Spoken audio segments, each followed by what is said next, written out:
നമ്മൾ എന്ത് കാര്യം വെൽ പ്ലാനിങ്ങോടുകൂടി ചെയ്താൽ സക്സസ് ആവുമെന്ന് കേട്ടിട്ടില്ലേ? എല്ലാവരുടെയും കാര്യത്തിൽ അങ്ങനെ ആകണമെന്നില്ല കേട്ടോ. ചിലരുടെ റെഡിയാവും, ചിലരുടെ റെഡിയാവില്ല. എന്തായാലും നമ്മുടെ കാര്യത്തിൽ നല്ല പോലെ സക്സസ് ആയി. എന്താണെന്ന് ഞാൻ വഴിയെ കാട്ടിത്തരാം. ചെറിയൊരു ബർത്ത്ഡേ സെലിബ്രേഷൻ്റെ ഭാഗമായ ഒന്നാം ഘട്ട പരിപാടിയാണ് നിങ്ങൾ ഈ കണ്ടുകൊണ്ടിരിക്കുന്നത്. Gift packing. ഈ പ്രാവശ്യം ഒന്നല്ല, രണ്ടല്ല, മൂന്നല്ല, 6 തരം സർപ്രൈസുകളാണ് ഒരുക്കിയിരിക്കുന്നത്. 6 തരൂ എന്നാലോചിച്ച് അത്ഭുതപ്പെടേണ്ട. കൊക്കിൽ ഒതുങ്ങുന്നതേ കൊത്തിയിട്ടുള്ളൂ ഞാൻ. ഇതെൻ്റെ മാത്രം പ്ലാനിങ് അല്ല കേട്ടോ. എൻ്റെ കൂടെ വേറെ 2 ആൾക്കാരും കൂടി ഉണ്ട്. ഈ സെലിബ്രേഷൻ്റെ അവസാനം വരെ കട്ടക്ക് കൂടി നിന്ന് മിച്ചും മിന്നും. ഞങ്ങളുടെ ഓരോരുത്തരുടെയും ബർത്ത്ഡേക്ക് സർപ്രൈസായി ഗിഫ്റ്റ് തരുന്ന ആളാണ് നയിക്കാം. അപ്പോൾ പിന്നെ നമ്മൾ എന്തെങ്കിലുമൊക്കെ സർപ്രൈസായിട്ട് ബർത്ത്ഡേക്ക് കൊടുക്കണ്ടേ? ഒരു പാലിട്ട് അങ്ങോട്ടും ഇങ്ങോട്ടും എന്നാണല്ലോ. ഏത് അതന്നെ എന്ന് വെച്ചാൽ എല്ലായ്പ്പോഴും അങ്ങനെ ആവണമെന്നില്ല. നമ്മളെക്കൊണ്ട് പറ്റുവാണെങ്കിൽ ഒന്നും ആലോചിക്കാനില്ല, അതങ്ങ് ചെയ്യണം. ഇതൊക്കെ നമ്മുടെ ലൈഫിലൊരു ഹാപ്പിനെസ്. ശരിക്കും പറഞ്ഞാൽ ഒരു മിഠായി ആണെങ്കിൽ പോലും ഒരാൾക്ക് നമ്മൾ സർപ്രൈസായി കൊടുത്താൽ അവരുടെ കണ്ണിൽ കാണുന്നൊരു സന്തോഷം, അതൊക്കെയല്ലേ നമ്മുടെ ഒരു സന്തോഷം. എനിക്കങ്ങനെയാണ് കേട്ടോ.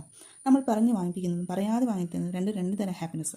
പറഞ്ഞ് വാങ്ങിത്തരുന്ന കാര്യങ്ങൾ നമുക്ക് ചിലപ്പോൾ ഓർമ്മയിൽ നിൽക്കും, എന്നാൽ പറയാതെ തന്ന കാര്യങ്ങളോ അതെന്നും നമ്മുടെ ഓർമ്മയിലുണ്ടാവും. ശരിയല്ലേ? അല്ലേ? ആയിരിക്കും അല്ലേ? പറഞ്ഞ് വിഷയത്തിൽ നിന്ന് തെന്നി മാറിയോ എന്നൊരു സംശയം. അങ്ങനെ എൻ്റെ പാക്കിംഗ് ഒക്കെ കഴിഞ്ഞ് സെറ്റായി. ഇനി നമുക്ക് നെക്സ്റ്റ് പാർട്ടിൽ കാണാം കേട്ടോ. Thanks for watching. Okay, by.